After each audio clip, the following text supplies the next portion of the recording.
Good evening and welcome to the Cover One Roundup. I am your host, David Fox. With me, as usual, is my co-host, UberHansen, and we are here live to talk about the Buffalo Bills being in the playoffs again and their matchup with Denver Broncos.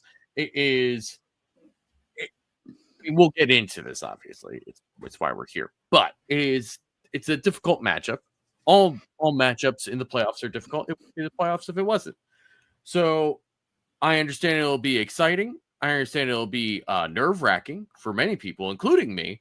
But I also do appreciate that this is a 1:00 game on a Sunday and not like Saturday, not Monday night. So all things considered, it is what it is. And you can't complain too much about facing the 7th seed, or at least I can't. I'm sure many other people will. But before we get too deep into things, Uber, how are you?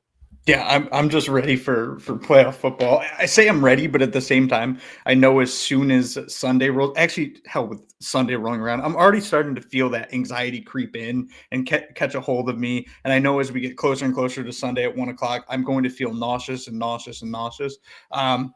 But as soon as the game starts, that kind of goes away until the fourth quarter. I'm hoping that come fourth quarter, I don't have to worry, and the Bills basically do what the Broncos did to the Chiefs this week. That would be perfect. But this is not going to be an easy game. I think a lot of fans are kind of overlooking this Broncos team. They're uniquely talented, and I think they match up pretty well with the Bills. They are. Hold on. He's right. There we go. That honestly, at some point I probably would have noticed that. I would have been, but it would have been like 45 minutes into the show, and I would have been very annoyed with myself. We were on the wrong side of the screen for those who are listening to the audio and don't care about that sort of thing. But yeah, it's the playoffs. You know, it's do or die. There's no like, well, they can adjust next week. It's you got to figure it out now, and I don't like that. I wish it were different. I don't at all. That's not what this is about. I want to win, man. Yes, I want to. This is the 5th straight year for the Bills. You have to find some way through, right? Like it's just I need this, man. I want it. I need it. I need it in my life, but that. It cannot be determined by us. It's all going to be determined on the field. So, before we get too much further into this, first of all, Pops Mafia says this is the pre-show before WWE on Netflix. Uber, I really can't tell. Are you a wrestling guy? In a previous lifetime, I was. I have not watched wrestling in quite some time, but I had attended in my life a few WWE events. They were fun. I went with a group in college. I don't know why we wore really long wigs that were mullets. I don't remember why we did that. There's a picture of me at said event with a tie on as well. I think wrestling's fun. It's just soap operas for men, right, essentially. So yeah. I know that Anthony Prohaska and former disgraced host of the show, Kyle Salagi, are both wrestling guys. And my first roommate in college, Troy, who was just at this Lions game last night because his dad got tickets from work. I'm pretty sure that's the first Lions game he's ever been to as well. Awesome. Right.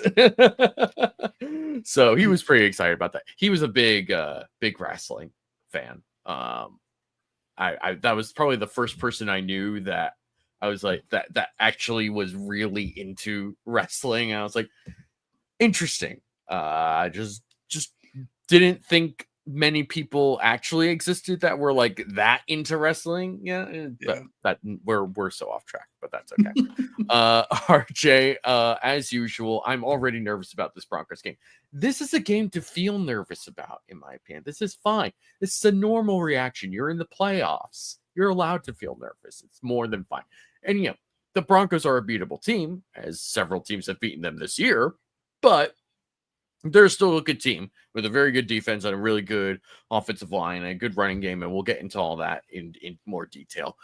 Sweet Spike says Broncos have not beaten a good QB all season. Week 18 doesn't count. Oh, hold on.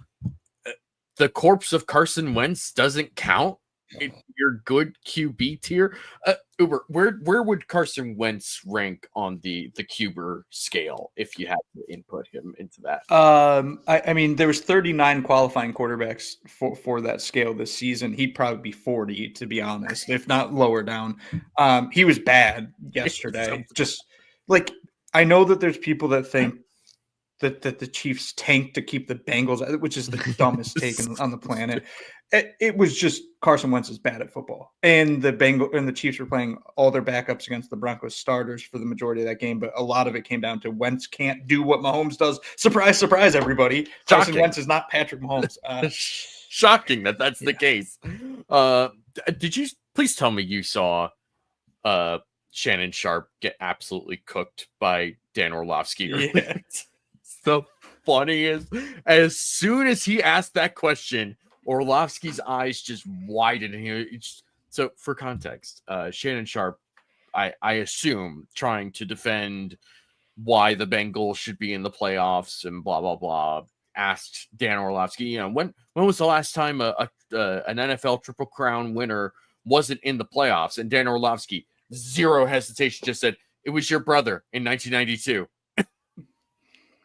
And dude, he had no idea what to do with that, because Shannon Sharp has no idea what to do when his opponent isn't Skip Bayless. He just started kind of like backtracking, going a different way. Like he was like, no, that's not what I'm talking about. How am I supposed to remember that? It's like, honestly, you of all people should remember that one. Orlovsky's been on a bit of a heater as of late. Taking flack from everybody. He's getting death threats from some people about certain awards that he's voting for. But he's defending himself pretty well, both on TV, in the booth, on Twitter, etc. He's been pretty impressive. Keon's Jacket Jockey says this is a game where if the Bills lose, they will have beaten themselves. Broncos can't beat the Bills.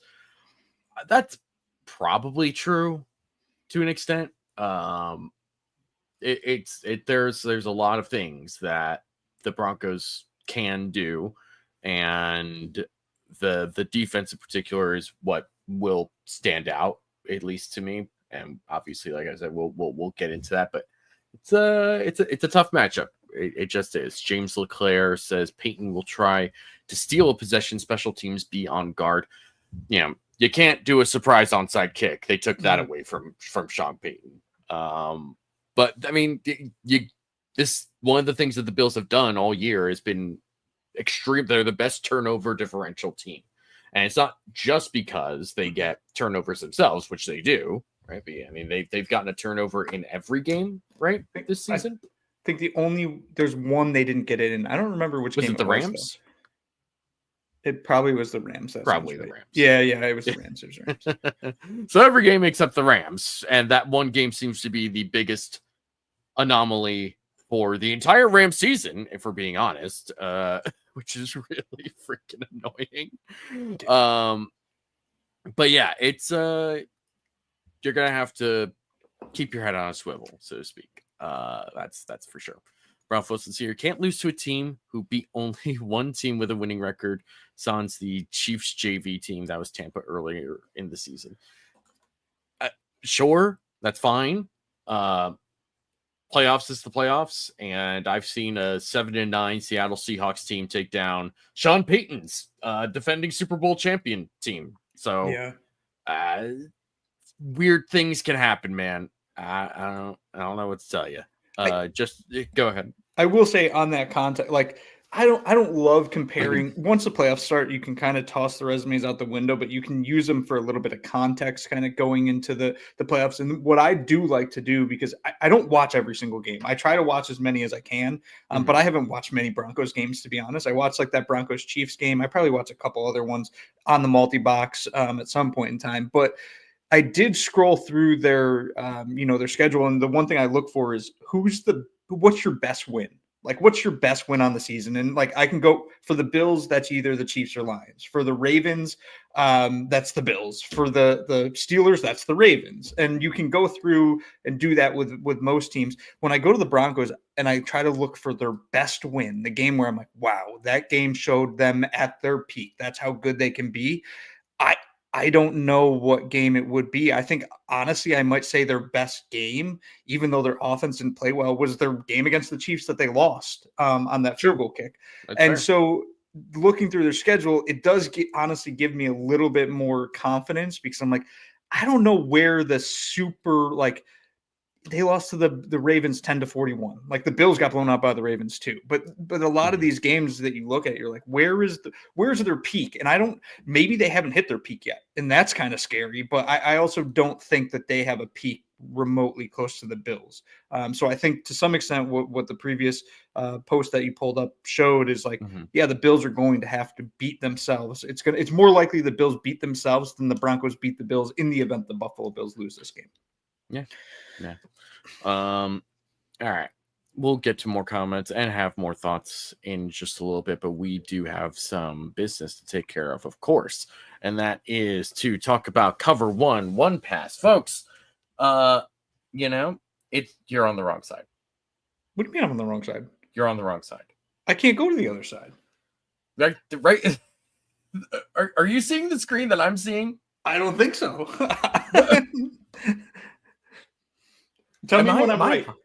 Am I right? Go a little bit to your left. Right there. Yeah, right there. Okay. Is that not correct to you? I'm not seeing that, but you go. You probably have the right screen. Man, I don't know where you're looking at, man.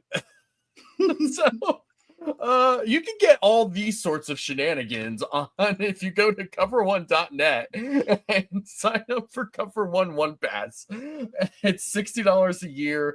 It is a new year, which means you can get this as your New Year's gift to yourself. Happy New Year to you for getting the best thing that you can do as a Bills fan, which is to sign up for Cover One Pass. You get exclusive content. You get access to the Discord server in which you have dozens, if not probably close to hundreds of Bills fans in there talking about the Bills, the NFL, this new coaching cycle that's coming up.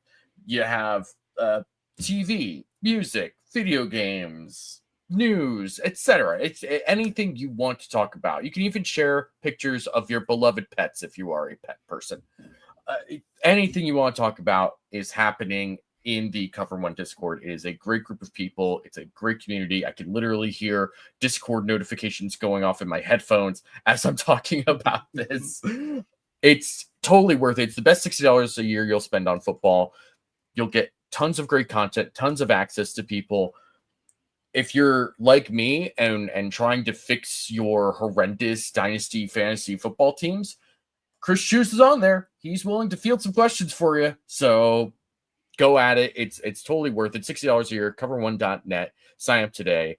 It is the best thing you'll do all year. I just have no idea what you're looking at. I'm so confused. I'm so scared for the rest of the show now. I have no idea what's. I'm wondering if I'm like mirrored or something, but yeah, maybe. Continue. Maybe. The show's so off the rails before it even started, but we were. It's gone, but that's okay. We're gonna keep going. So, I'm gonna spend. I was initially thinking of spending time talking briefly about this Patriots game yesterday, but now I just don't care. Like I barely cared yesterday when it was happening, and now I'm more than a full 24 hours removed from it, and I care even less. The Bills, other than Brandon Codrington being injured, came away healthy, which is pretty much the only thing I cared about. It sucks that Codrington got hurt, but we'll see what happens. I think at the end it'll be fine, but yeah, I don't care about talking about that Patriots game. Yeah, it was inconsequential.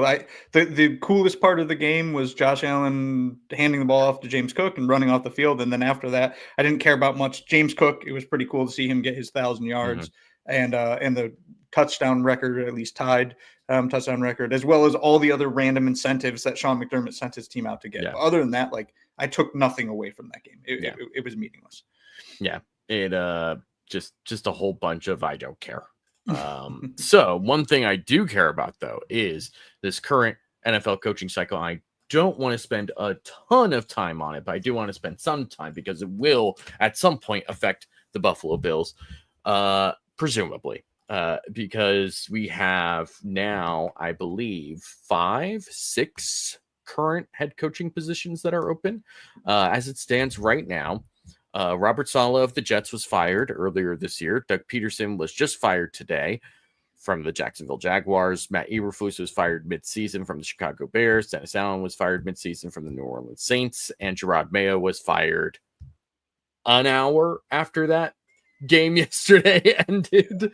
And the only one that has not been reported as either fired or safe for sure has been Antonio Pierce of the Las Vegas Raiders. It does seem like they're leaning towards keeping him, which makes zero sense to me, but so is keeping Trent Baalke or keeping Brian Daboll and Joe Shane with the Giants. So who knows what NFL owners are thinking on any given day. Are there any surprises on who was fired, not who was kept? Because I think all of the keeps were surprises to me, but any surprises on who was fired? I think the only one, and I guess I'm not even that surprised, was Gerard Mayo, just because I thought they'd give him more than a year.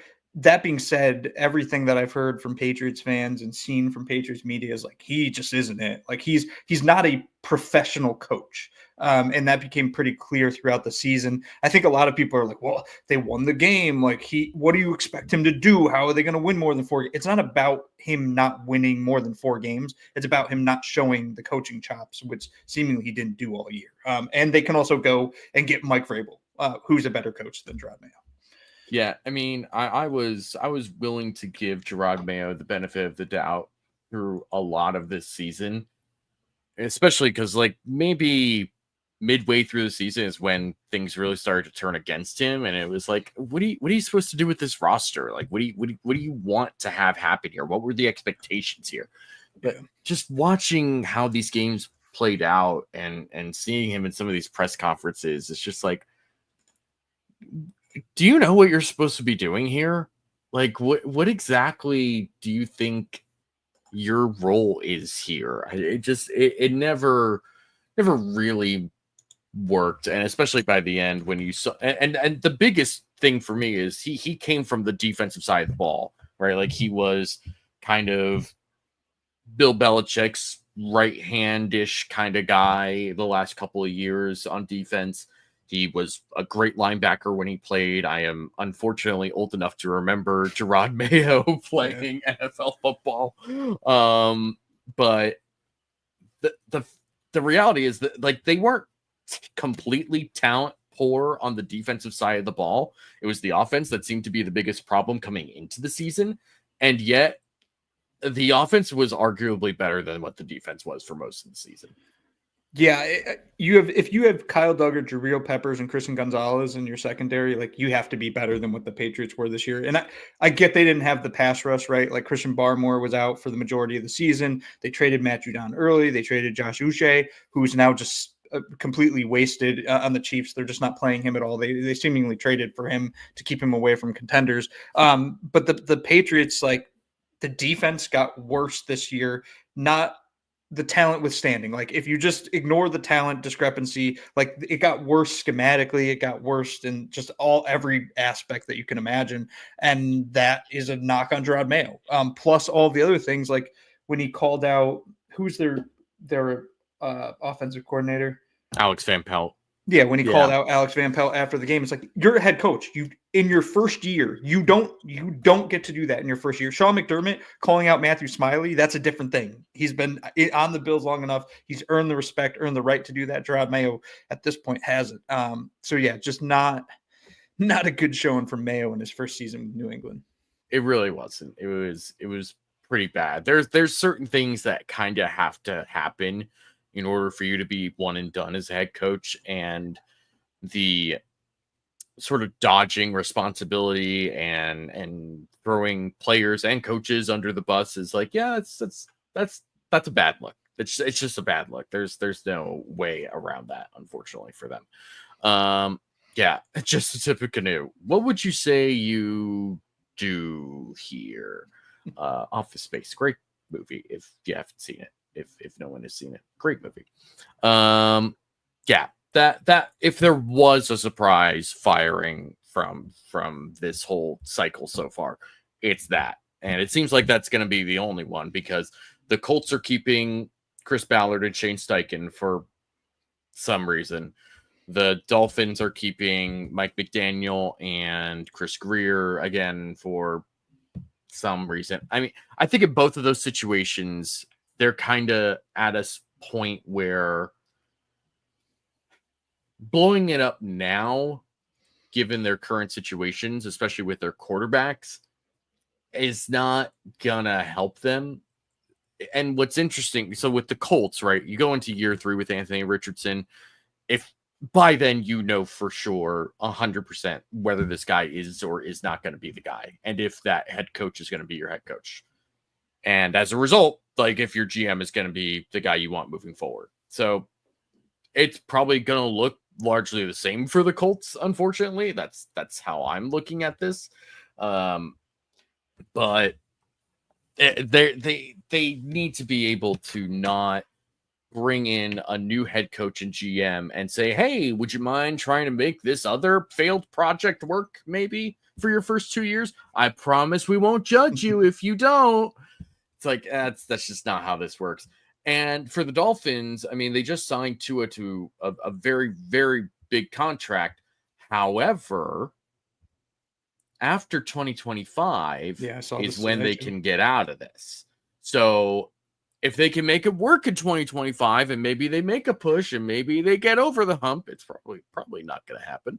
But if that happens, then it's like, okay, then we're good. We don't need to like destroy anything. We don't need to reset or restart anything. But if it doesn't, then they could say, hey, who wants Tua?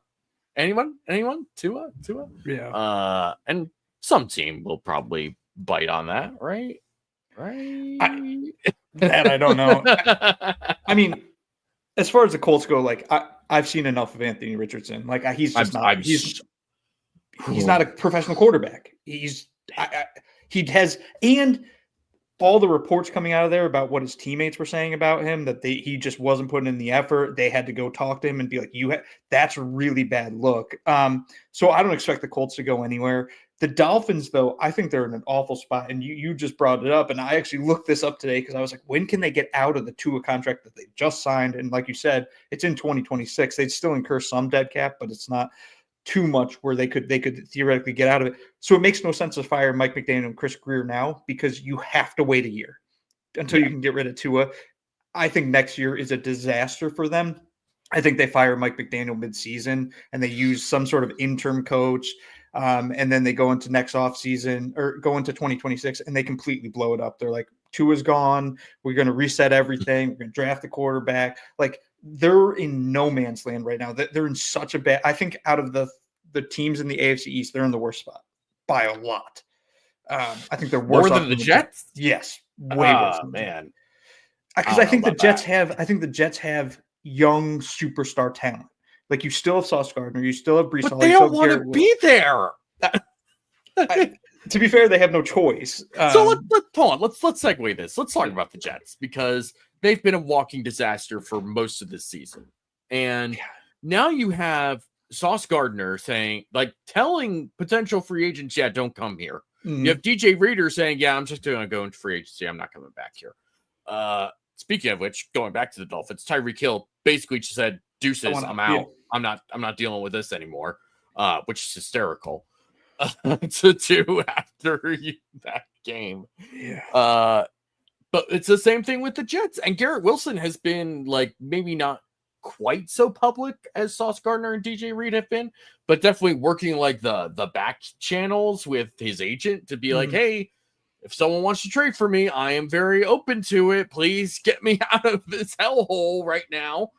I mean, it's just you have superstars. You have plenty of guys that Joe Douglas, who's no longer there, drafted, and they don't want to be there anymore. And I can't blame them, because their owner's a moron. That ownership unit, the family, including their sons, who they have had to say multiple times, their teenage sons are not involved in the decision-making process. which is incredible to have to clarify that to people.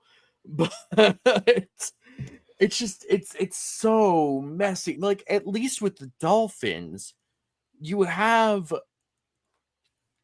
I guess, a vision. It may not be a good one, but at least everyone is aligned with what they want to do and how they want to go about it. It's not good, but at least they're on the same page. The Jets, at what point have they ever been on the same page? I mean, you're right. You're right. My one gripe is I see no path to success for this current Dolphins regime. I see literally none, because what we saw this season, they took a step back when in theory they shouldn't have taken a step back. And the Bills were supposed to be vulnerable this year and you couldn't go get them. Now, I can say the same thing about the Jets as well. But what I just laid out again, like, I think next year is a lame duck season for them, because I think they need to hit the reset button, and they have to wait a year because they were dumb enough to sign Tua to that massive deal. And now Tyreek wants out, so they're going to probably trade him. They're not going to get a first-round pick for him. They're not going to get a second-round pick for him. He's a 31-year-old wide receiver that you have to pay $26 million or something along those lines. So the Dolphins are going to have to probably eat some of that. They're going to have dead cap from that trade. It's a disaster in Miami, and I don't think Dolphins fans fully realize what's happening to them right now. When I look at the Jets, the one good thing that they have, the one opportunity they have, and they have to nail it. This is the only path to them for success. They need the right head coach. I don't know who wants to go coach there, because I don't know who wants to coach under that ownership group. But if you nail it and you bring in a coach that says, my guys are Breece Hall, Garrett Wilson, Sauce Gardner, and Quinnen Williams, those are the four. These are the core four. I'm empowering you to empower this team. You can kind of bring them back into the fold and say, hey, you're the keys to fixing this. Let's see if we can do it now. I just think you can flip it quicker in New York or in New Jersey than you can flip it in Miami, because they're just awaiting the inevitable in Miami. The Jets are trying to do something in the future. They're going to draft a quarterback. They have to. Like Aaron Rodgers, if Aaron Rodgers comes back, this is all moot. Everything I said is false, and the Dolphins have a better future than the Jets. Aaron Rodgers isn't coming back, though. I think they probably try to move him, and he goes and plays for some other team next year, because he's playing next year. I'm confident he plays. There's been some early, and it is early. We'll see exactly what happens, but there's been some early rumors, some early smoke around Aaron Glenn of the Detroit Lions wanting this Jets job. He used to play for the Jets, so there is a connection there. He knows what it's like to be there. He's, young enough to have been there when Woody Johnson was the owner, so he has an idea of what they're like. If they somehow managed to do that, that would be, talk about failing upwards, right? But we'll see. The Jets right now, and I anticipate this to continue to be the case throughout this offseason over the next week or so. They have a very long list of candidates that they are looking at, including Mike Vrabel and Ron Rivera, who they've already interviewed, Rex Ryan, Brian Flores, Josh McCown. Please, Rex Ryan. Josh McCown, Joe Brady, Matt Nagy, Arthur Smith, Brian Greasy, Aaron Glenn, Vance Joseph, and Bobby Slovic. This is and interim head coach Jeff Ulbrich. This definitely is the strategy of a team that hired a consulting firm, which they did. They hired, I believe it's the 33rd team, or at least people from there, including former GM Mike Tannenbaum and Rick Spielman. Tannenbaum is just a bum, and at least Rick Spielman knows what he's doing to some extent. But it's like very textbook, right? Bring in as many people as you can, get a lot of different ideas and thoughts, kind of figure out what the common themes are, what the common ideas are, et cetera, et cetera, et cetera. Guys like Josh McCown and Arthur Smith, Brian Greasy, Bobby Slovic, even like Rex Ryan, I can't imagine they're looking at those guys and saying, these are for sure guys that we think could be head coach of this team. We're just turning over every stone and getting a lot of thoughts and opinions. But then again, it is the New York Jets, so who knows? We might be getting a resurrection of the Rex Ryan Jets. That's my dream come true. I cannot emphasize enough how much I want that to happen. It would be beautiful. The one thing they might have going for them is that they're not the least desirable location. Like, I don't know if you'd want like with Trent Baalke in Jacksonville. I don't know if you want that with the Saints impending cap. They might not be able to do it. The Saints might not be able to become cap compliant. I don't know if you want to go coach there because you're going to have the worst team in NFL history rostered probably within the next 2 seasons. So looking at that, I think I could argue that the Jets are better than both of those locations. But at the same time, like you said, you got teenagers that play Madden making roster decisions. You got a problem on your hand there. As Walter S. here says, does Brick Johnson change his approach from using Madden to using something more sophisticated like Football Manager to build a Jets team moving forward? Once again, just to reiterate, from Jets ownership, they don't make decisions. Just to reiterate, just to clarify, our teenage children do not make decisions for this football team. This is a crazy thing that we have to say. Oh man, what a team, what a franchise. Yeah. The Saints obviously are in a difficult position. They're in the same position that they've been in for like it feels like forever, honestly, where they are currently projected to be $66 million over the cap. And I don't know what they're supposed to do with that. I really don't. Because they have no outs. They have that's the thing. They don't have an easy way to. They don't have like, oh well, we'll get rid of these players and we'll just like you can't get rid of Alvin Kamara. That's like $25 million in dead cap. You can't get rid of Cam Jordan. That's $23 million, and you're going to be like just between those two, that's minus $18 million in cap savings. There's nothing. I don't know what you do with this. I mean, I don't know if you've. I think thankfully I've never had a friend that's just like so seriously in debt that it stresses you out and gives you secondhand anxiety. And I don't know if you have either. This is what it feels like. I imagine this is what it feels like. Like they bring you into their home. You look at their receipts. You look at their statements. And you're like, okay, but there's got to be a way out. Nope. You already did that. Nope. You did this. Nope. You did that. Yeah. No, I think you're going to debtor's prison. Sorry. So I'm just like, I have their cap up right now. In rollover money going into next year, they rank 27th. They're only rolling over $3 million. That's of course 27th. In active roster salaries going into next season, they rank first. They have the most money allocated to their active roster. In dead cap money next season, so dead money, they can't change it. It's dead. They rank first. They have the most dead money in the NFL. So the most dead money, they have the most money paid to their active roster, and they have among the least money rolled over to next season. They're screwed. They might not be able to do it. I don't even know how they do it. And if you're a prospective head coach, you're like, who is going to be on my team? There's going to be no one here. We're going to have to pay vet minimum to 53 players in order to be compliant. And even then, I don't know if it's possible because you can't just cut these players. Otherwise, they're dead cap triggers this season. It makes no sense. They can't do it. You know, the Bills ate $30 million just from trading Stephon Diggs in dead cap money. The Broncos ate $60 million in dead cap money last year and fielded a playoff team.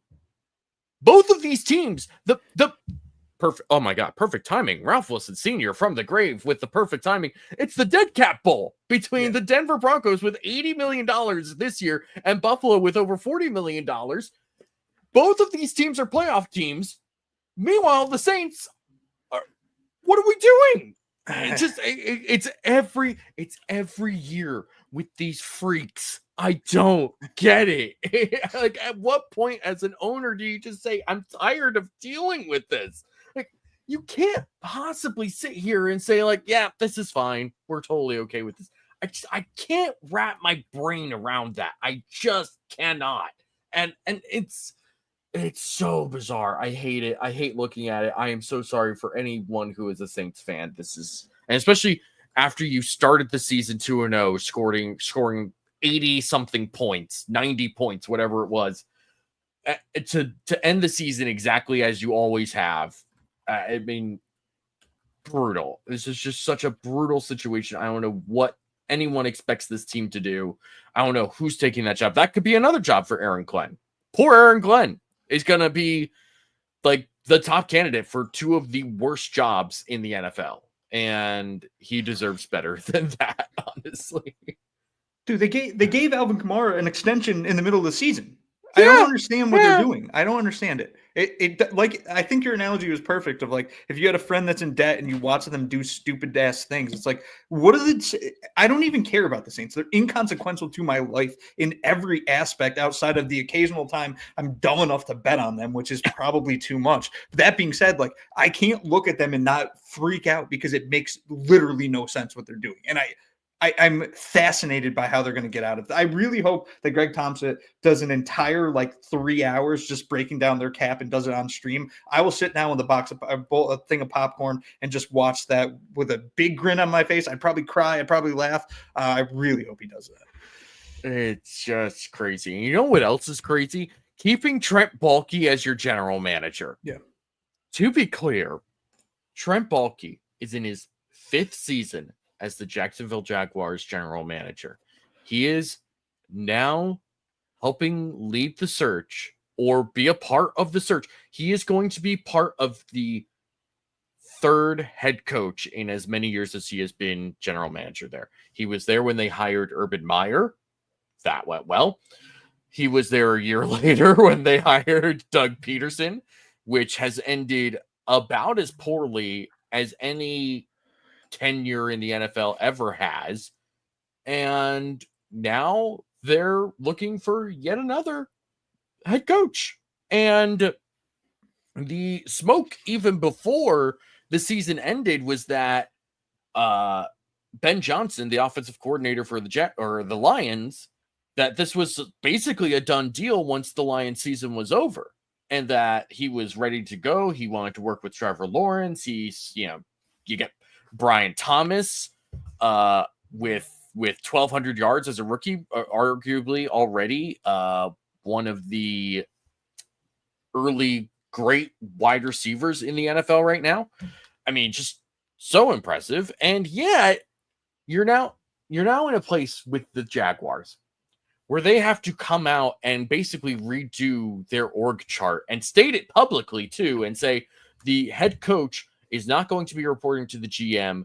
The head coach is going to be reporting directly to the owner, and the GM will also be reporting to the owner, but they're separate, right? It's like, this is like when we say this is how bad teams stay bad, this is exactly what we're talking about. It's dysfunction at the top because no one actually wants to work with Trent Baalke. No one does. Every single NFL insider after that move was announced had multiple NFL sources that they quoted saying, this is insane. I don't know what they're doing. Why are they leaving him there? It doesn't make any sense. What do they have to show for Trent Baalke being their general manager? And they're right. They're totally right. They've never been more right.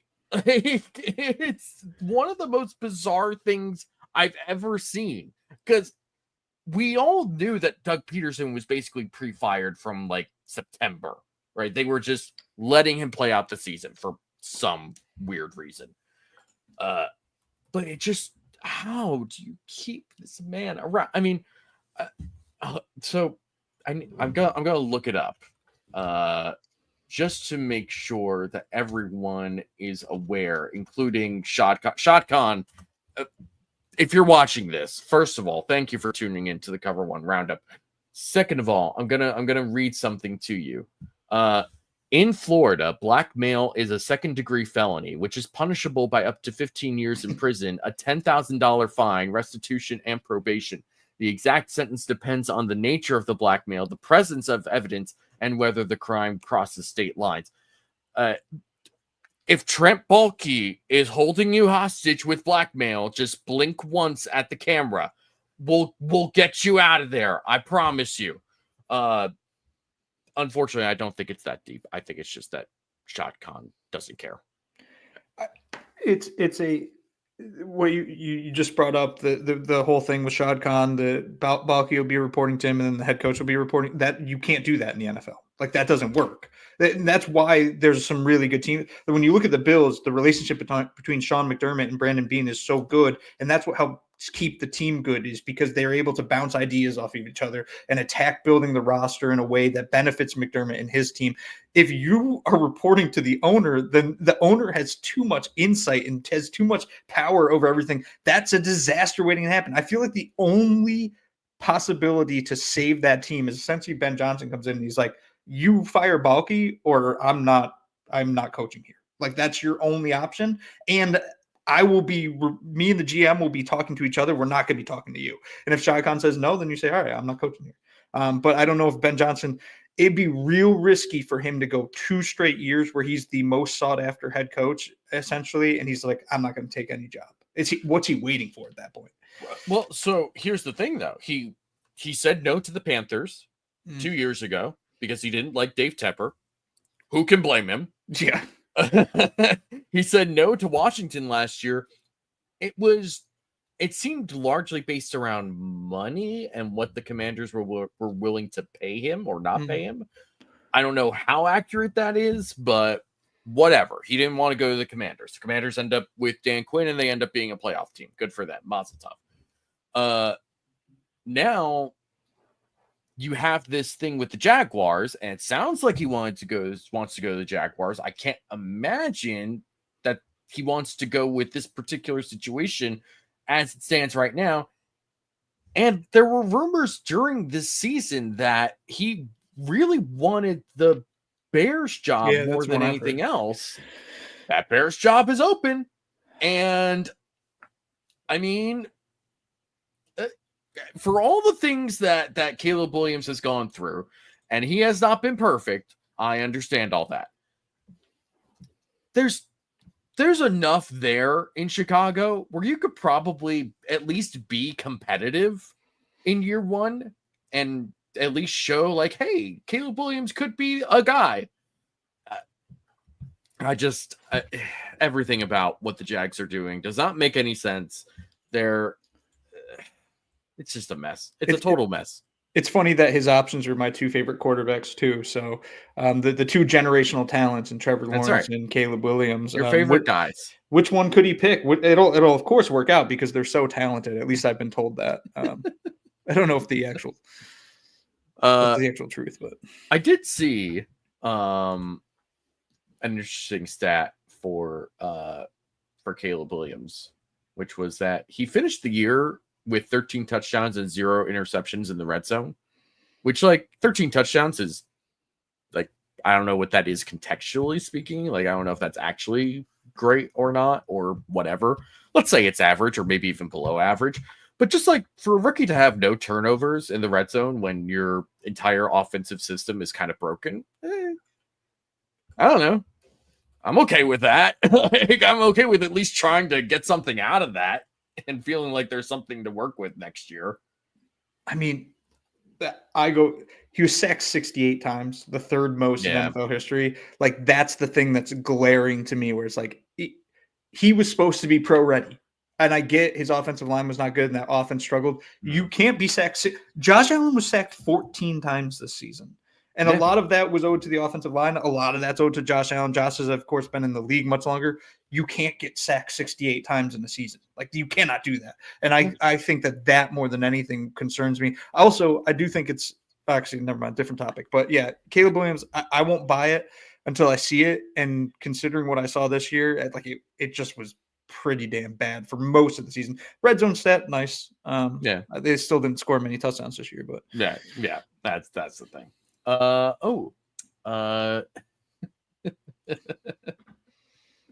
Jacksonville Jaguars are set to interview Bill O'Brien for their head coaching position. Oh wait, no, that's a lie. Okay, that's a lie. I was about to say, let all these stupid idiot teams do this. I got. Never mind. False alarm. Not happening. Don't worry. I got. That's on me. All right. Are we good? Are we done? Are we done with this? I'm Yeah, done. I don't want to talk about garbage teams anymore. I want to talk about good teams. Let's talk about two good teams in the Denver Broncos and the Buffalo Bills. So the Broncos are 10-7. They win the final week at home against the Kansas City Chiefs JV squad to get to the playoffs, punch their ticket for the first time in almost a decade. Like their last playoff appearance was Super Bowl 50 with Peyton Manning. There are grade school children who are in college now who have not seen the Denver Broncos in the playoffs during that time period. So, it's interesting. They're an interesting team because they're sort of they're honestly a bit of an old fashioned kind of throwback kind of team, right?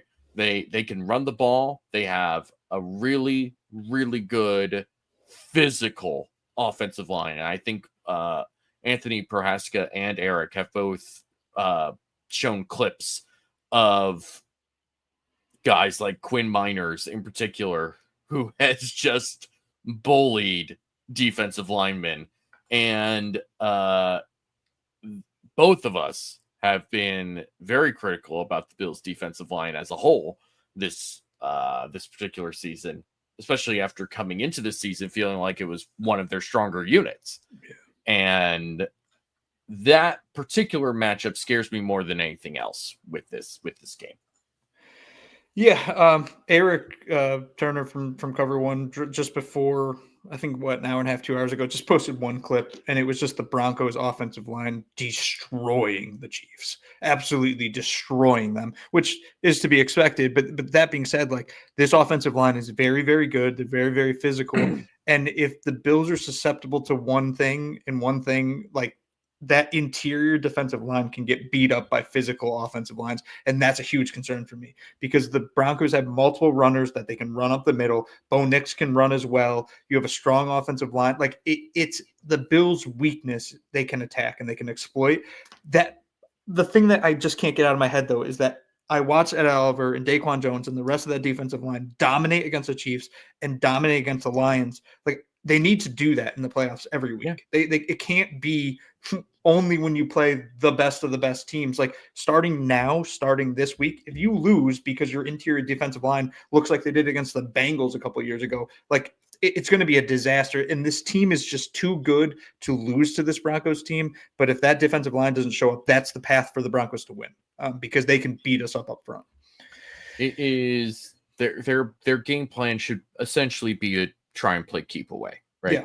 Try to dominate the time of possession, limit how many times Josh Allen can get the ball. And they can do that. They have the ability to do that. And even if they're not some like huge rushing team in terms of like, you know, a Pro Bowl runner or, you know, whatever, they don't necessarily have like a bell cow back. They don't have a Bijan Robinson or a Jahmyr Gibbs or a Saquon Barkley or someone like that. But their rotation of backs is good enough, and their offensive line is so good, especially as run blockers, that it kind of doesn't matter that much when you're just sort of ripping off 3, 4, 5 yards a clip. It is very much like the Chiefs in a way, or at least the Chiefs before they got healthier towards the end of the season, right? Where they were just, they had Kareem Hunt and Isaiah Pacheco, and they just said, we're going to put ourselves into third and favorable situations. And we have Patrick Mahomes, so it's going to work. The Broncos don't have Patrick Mahomes. They have Bo Nix. But if you're putting Bo Nix in favorable situations, that's what you need to do with a rookie quarterback making a road start in the playoffs, right? Yeah. Like you need to be able to put your young quarterback who is limited, right? Like the way the Broncos run their passing game, it's pretty limited, all things considered right now. It can be effective if you let it be effective. But for the most part, it's fairly limited. And if you let the Broncos be in a position where they can control how they want to do things offensively, you're going to be in for a long, long game. And you don't want that. Really, what the Bills need to do more than anything else, I think, is something that they have not done a lot of this season. One, win on the defensive line against this offensive line, as we said. And two, start fast. Yeah. I fear what almost feels like an inevitable 10-0 deficit in the first quarter. Yeah. Which is not to say that they can't overcome that, because they can, because you have Josh Allen and you have a really good offense and they've shown that they can adjust to things. But being down 10-0 to this Broncos team, it means that the margin for error is so thin for the rest of the game that it becomes really difficult to really make something work out of this. Yeah, I also think an early lead, so starting fast, you get in Bo Nix's head. And I think that's an important part of this game. I think Sean Payton will do a good job of coaching him up. But that being said, playing in Buffalo is a different animal. And that's kind of been proven over the past few years. That crowd's going to be loud. It's going to be rowdy. I don't know if Bo Nix has really experienced anything like that this year. Maybe the Chiefs game, but that was a weird Chiefs game, right? Like the Chiefs didn't play well. And if the Bills can hop out to a big lead and keep that crowd amped up and raring to go, like, I don't know how Bo Nix is going to react when he's rattled. And I'll say I've been fairly impressed with him towards the end of the season. Early on in the season, I watched a good amount of Bo Nix, and I was like, what is this? This is disgusting. He's terrible. And he's proven me wrong. Like, he's not terrible. He's definitely improved as the season has gone along. And a big part of that is just improving his footwork, right? Like that was such a big thing early on, was just like not using his feet, not delivering on throws mechanically well. Once that kind of got cleaned up a bit more, and once Sean Payton adjusted things a little bit more towards what Bo Nix could do in year one, you started to see how this offense came together, how it all works together, and it's worked. It's worked. At the end of the day, though, they're still limited because of what they can do, which just isn't a ton of stuff. They can execute really well, because what they do well. It's just not super broad. It's not like the Bills can hit you a bunch of different ways, right? Yeah. Because of the offensive line, their offensive line being good, because they have a stable of running backs that all complement each other really well. They have a group of receivers that even though there's no like bona fide number one X receiver type of guy, there's different skill sets with each player, and they can attack you in different ways.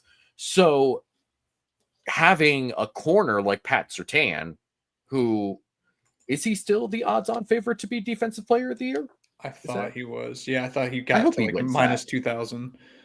I hope he wins that. He deserves that.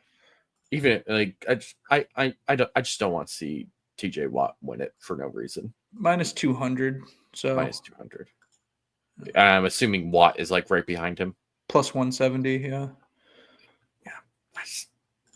I'm so over Watt brothers at this point, especially now that they're doing commercials. Oh, sorry. Wait, minus 450 for Pat Surtain, okay. And plus 900 for Watt, who's in third. Trey Hendrickson plus 550. Hendrickson, sack leader, always helps. Yeah. So with the, I got told. Oh yeah. Okay. Wide receivers, corners, all that stuff.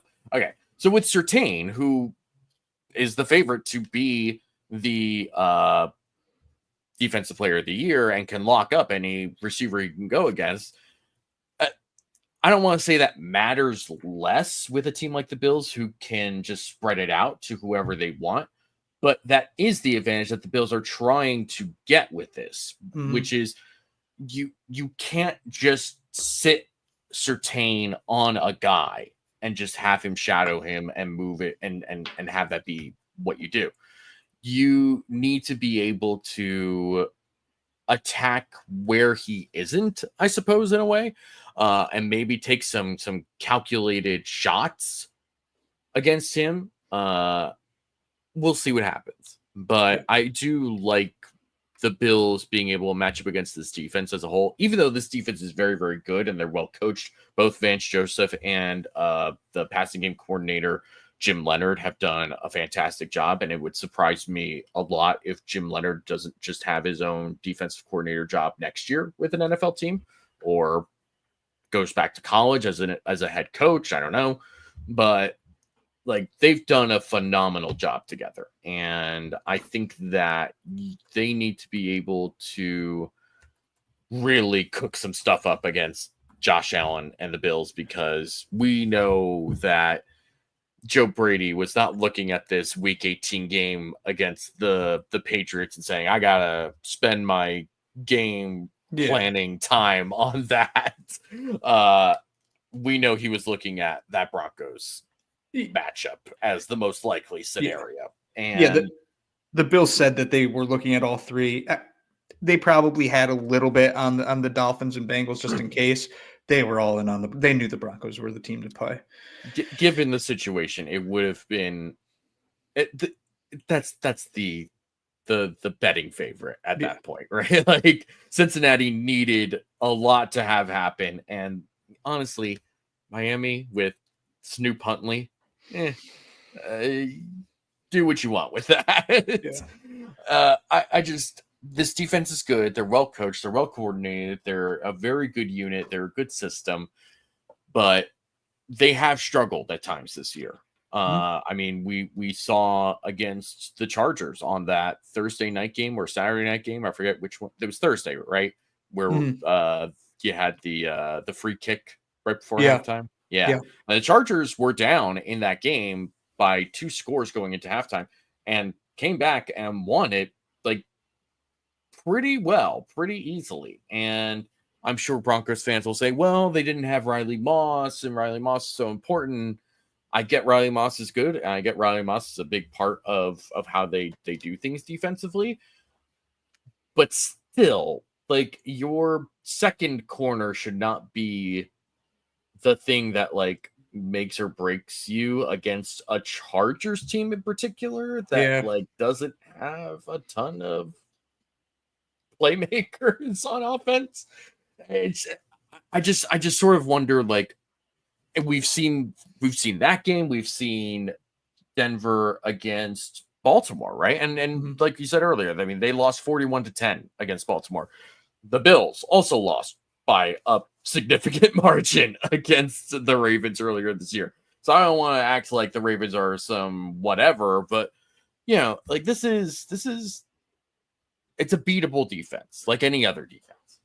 Yeah, I think the call out that you had, you know, looking at Pat PS2, like, if you have your best player on defense, like, he can be great. The thing that the Bills can do is they can mitigate them because of the way they've constructed this roster. Who's he going to cover?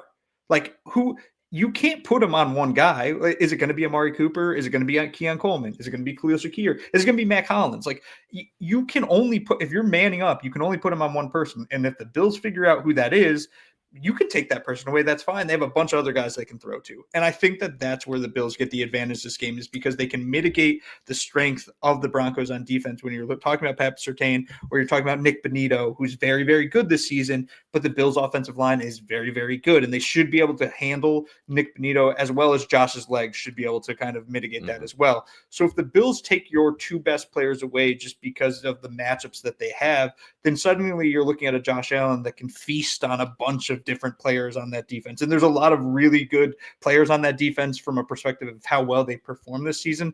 But I forgot what John Gruden calls them. They're like the no-name defense or something along those lines. He has a nickname for them because you don't know anyone on that team besides those 2 guys. Zach Allen has been very good this season as well, which is a little bit of a concern because I hate interior rush against the Bills. But like, I think that the Bills on offense match up better against the Broncos defense than the Broncos offense matches up against the Bills defense. And it all eventually comes back to Josh Allen, right? We have the ultimate trump card that we can roll out there and say, hey, this is Josh. He's not going to win the MVP, but he in the playoffs is a different animal. And when we consider the animal we've seen all season, and now we're like, wait a second, when he's in the playoffs, he's different. He's better. Like, imagine if he ups his game even more. It could be a really special season. But I do think that the Bills offensively can do a lot of things. And James Cook's going to be a huge part of that as well. Because if they want to take away the pass, Cook will just gash him on the ground.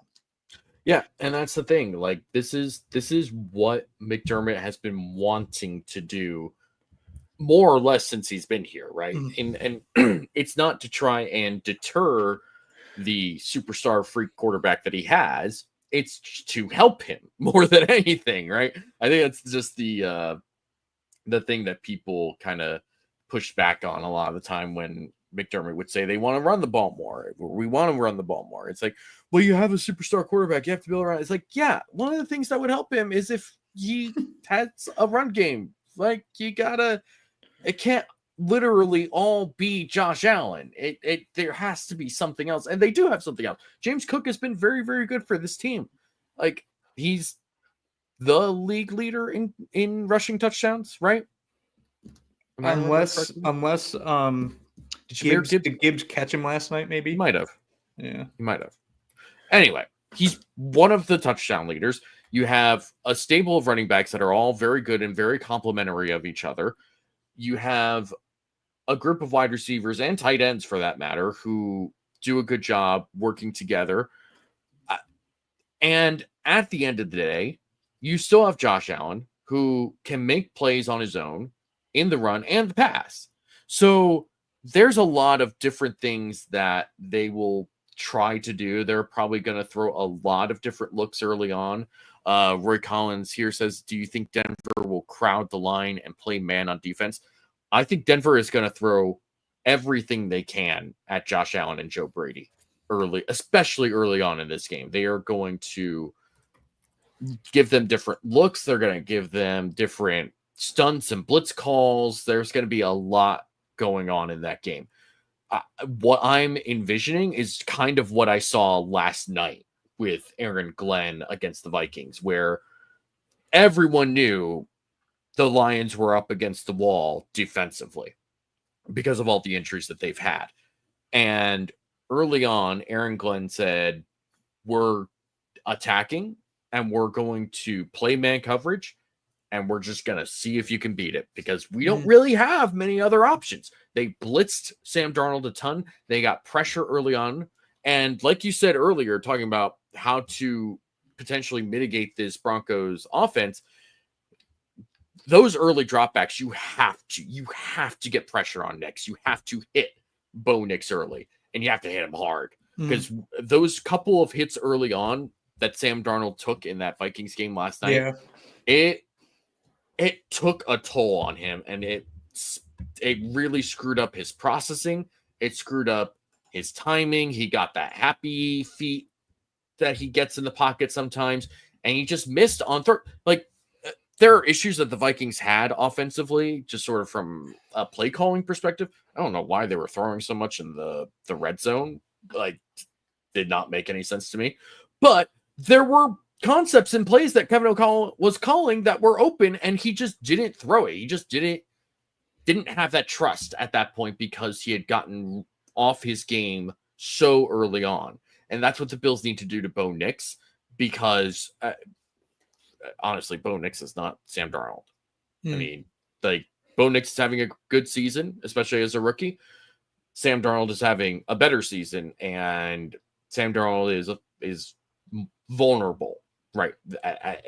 As we saw last night. And Bo Nix is more so because he doesn't have the arm talent that Sam Darnold has. He doesn't have the experience that Sam Darnold has. He doesn't even have like the receivers that Sam Darnold has, right?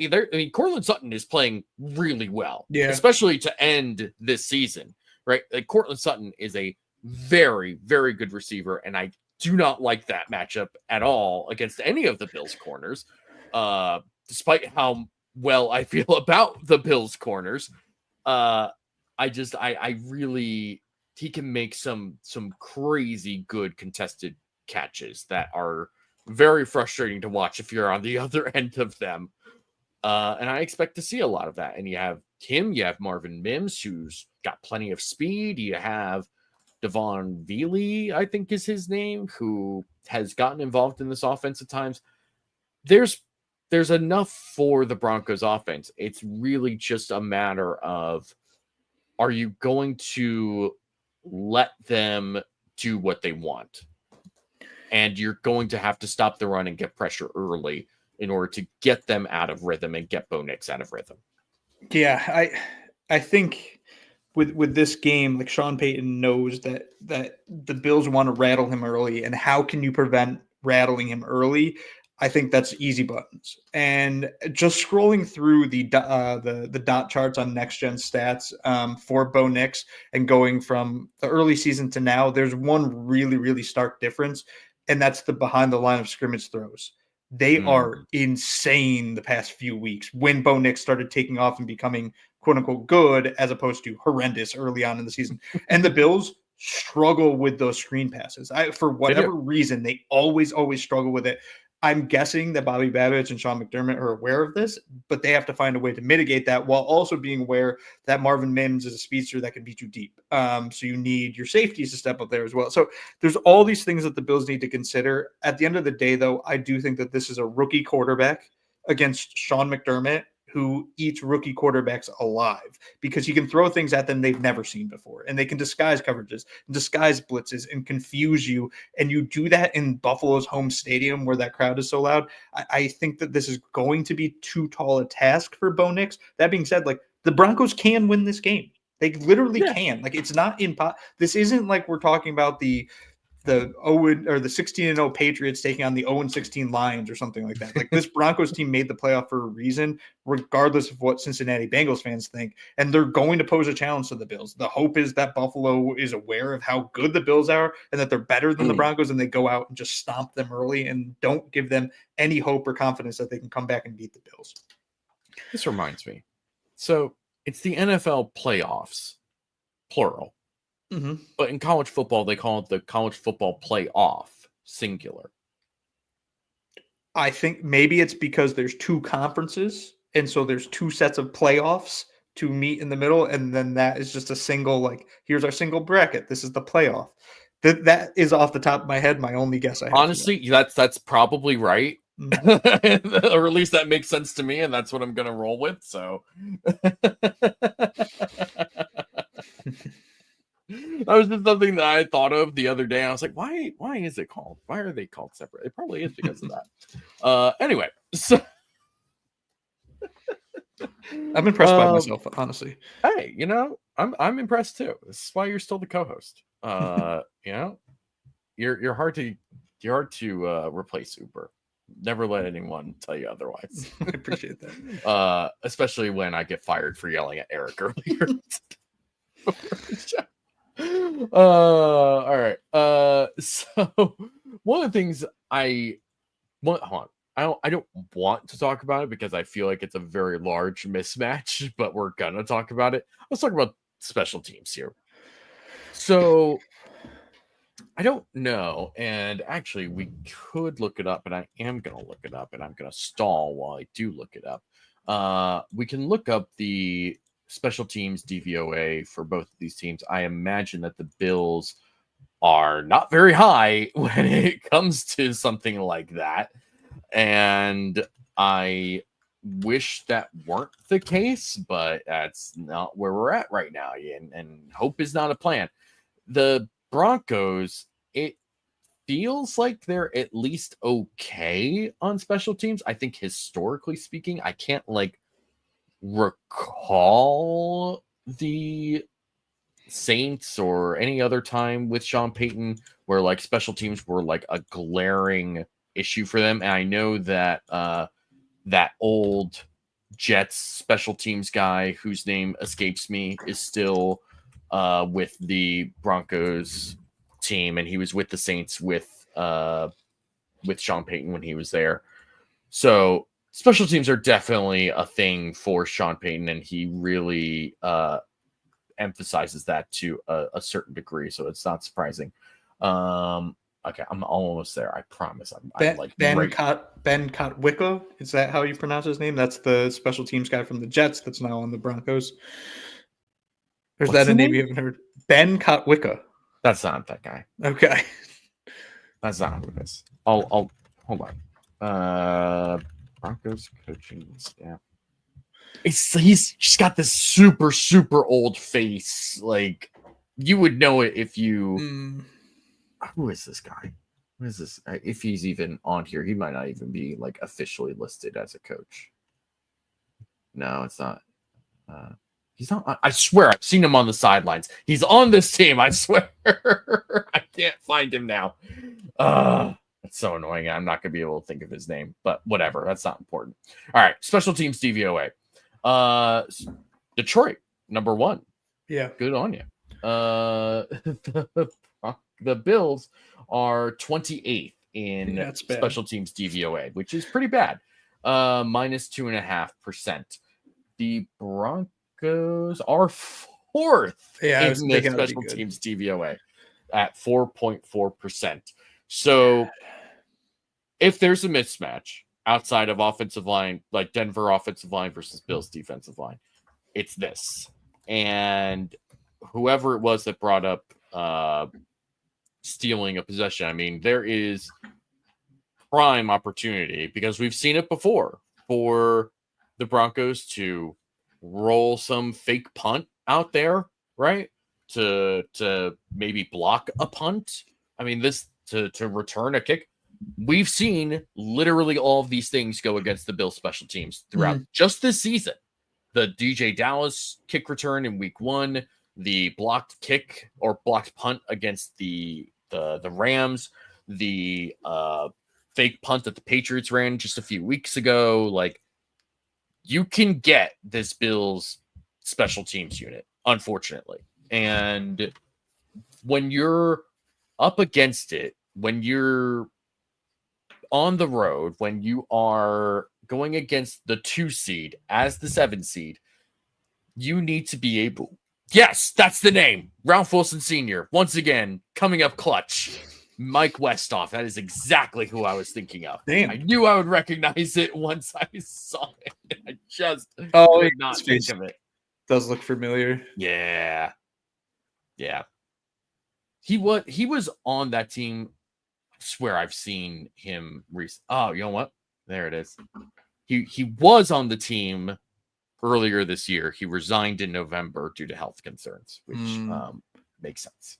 But again, this was somebody who was a great special teams coach for the Jets for a long, long time. And his sort of insight into things is, I mean, we see it right here, 4th in special teams DVOA. It's right there. It's tough.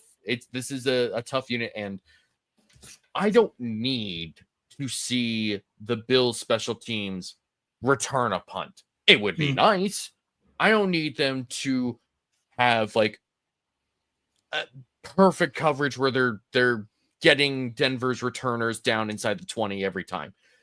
You just cannot make the stupid asinine mistakes that you have made for most of this season.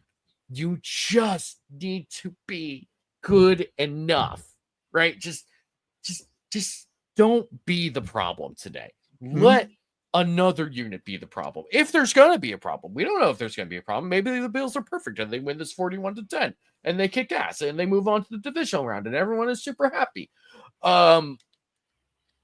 But it's the playoffs, so it's very unlikely that that's ever going to happen. If there's a matchup that just really genuinely concerns me, it's this one. Yeah, I like your approach there too. Like, we don't need a play from the special teams this week. Like, we don't need a big play from them. We just need them to not be bad. Against the Ravens, if the Bills are lucky enough to play the Ravens, I might say we need a special teams play because we might need to steal.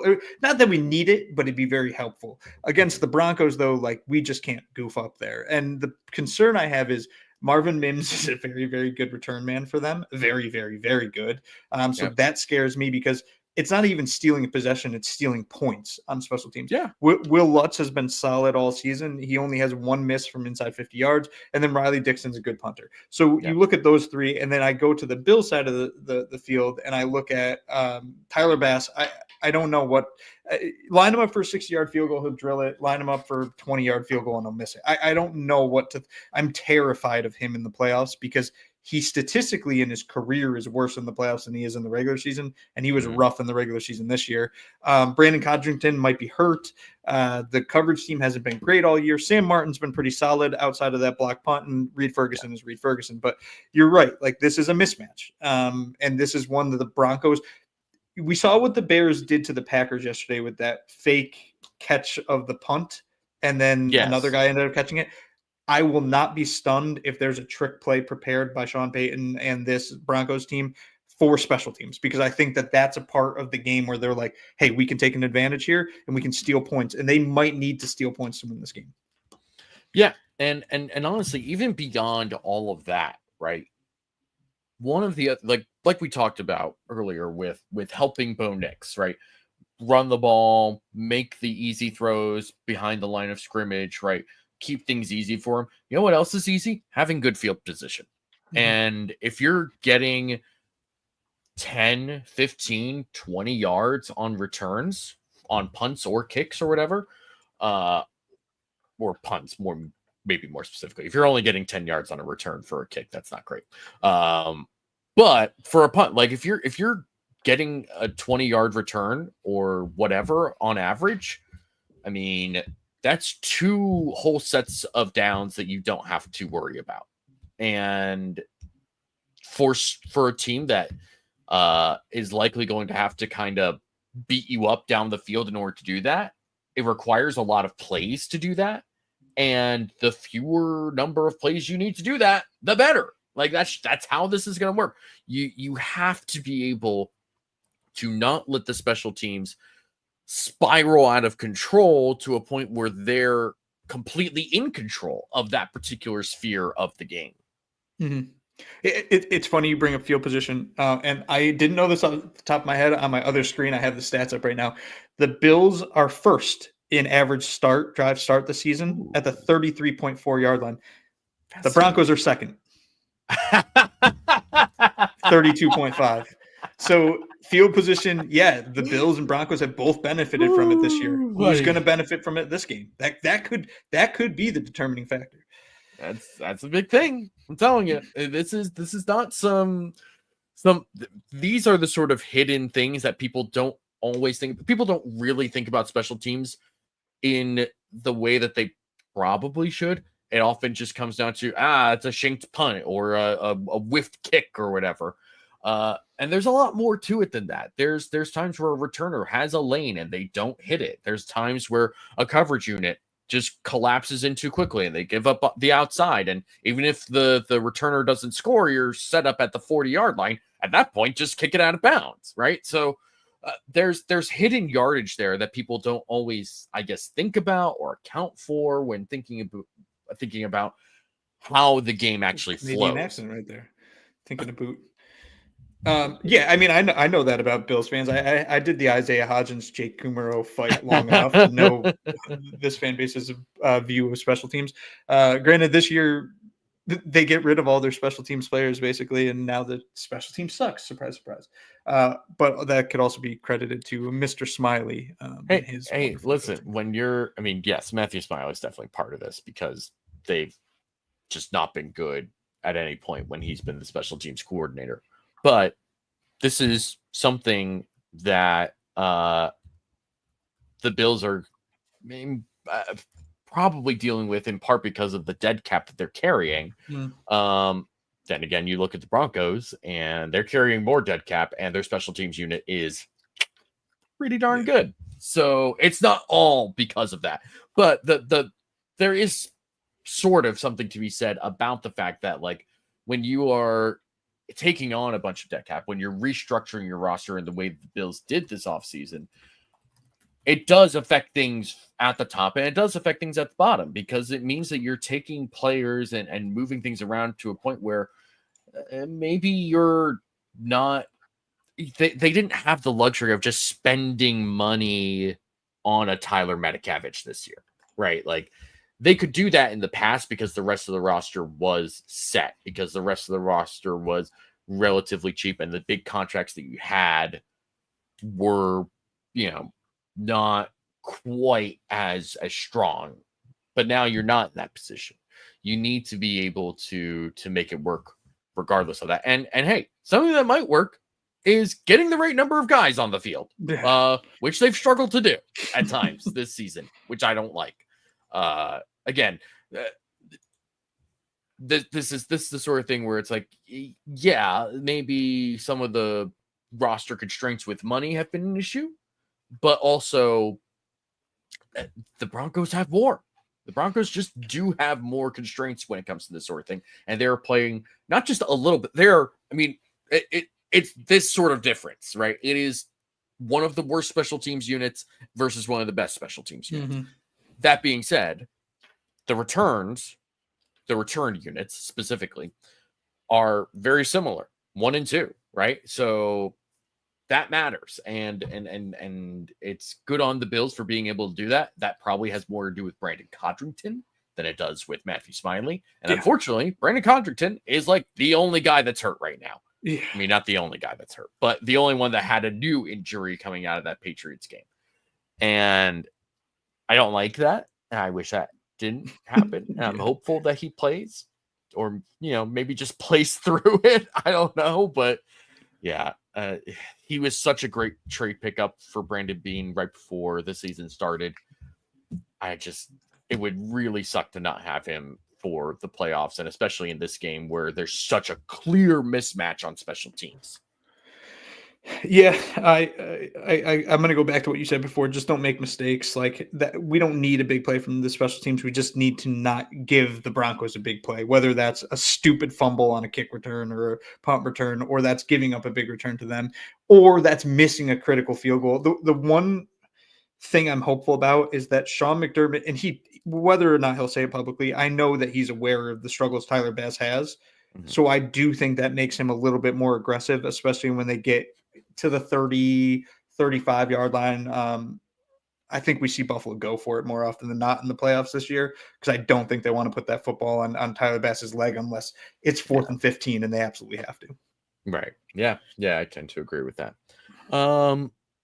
Man, any other thoughts? Any other final thoughts of pre-playoff bliss, if you want to call it that? Like this team, I think like this team can be even better than they've been all season, and they've been incredible all season. I think that essentially the Bills have been holding some stuff back, and Josh even alluded to that weeks ago. He's like, we can't show everything right now, and so you might have seen some struggles against the Patriots in that first game, but a lot of it was because it was a vanilla offense, and I think Buffalo's raring to unleash some things that we haven't seen yet. Do they want to lay it all on the line against the Broncos? No, and they probably are going to try to hold some of that in their back pocket unless they absolutely have to, which might be the case because this Broncos team is good enough to beat the Bills, but the Bills are significantly better than this Broncos team. Yeah. We can make our predictions. I feel confident enough, and I'm sure I won't regret it a week from now. I'm going to say somewhere along the lines of a 34-24 sort of win for the Bills. Yeah, I that number actually sounds really good. I can't really copy you. I don't know if I have a number, but I'll say the Bills are going to score over 30 and they win the game. I think they win by 2 scores. So 34-24. Yeah, I guess. Yeah, exactly. Just the tip of canoe. If we outscore them, we'll win. That's more teams should try and do that. I mean, that's I don't know why teams don't try and do that, quite frankly. Ralph Wilson Sr. says 38-23 Bills. Dan Van Cowenberg, I'm sure I mispronounced that. I apologize.